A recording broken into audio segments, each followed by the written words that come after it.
Speaker Punjab assembly ने public petition के लिए स्क्रूटनी कमेटी कायम कर दी है। आम आवाम पंजाब असम्बली में पटिशन दायर कर सकेंगे। नोटिफिकेशन जारी किया गया है। तफसीलात क्या हैं, अफजाल अब्बासी से जानते हैं। जी अफजाल, बताइएगा। जी बिल्कुल, स्पीकर पंजाब असम्बली मलिक मोहम्मद अहमद खान ने पब्लिक पिटीशन के लिए स्क्रूटनी कमेटी कायम कर दी है। आम आवाम पंजाब असम्बली में पिटीशन दायर कर सकेंगे। नोटिफिकेशन जारी कर दिया गया है। नोटिफिकेशन के मुताबिक कम अज कम 200 अफराद का पिटीशन पर दस्तखत होना लाजिम होगा।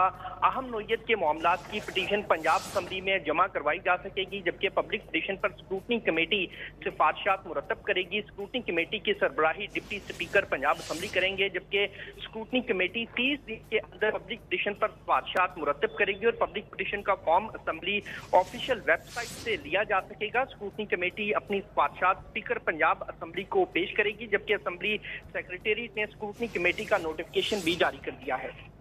अफजाल अब्बासी अपडेट कर रहे थे, आपका शुक्रिया। कराची में लुटेरों ने मुसम्मत पर एक और शहरी को गोली मार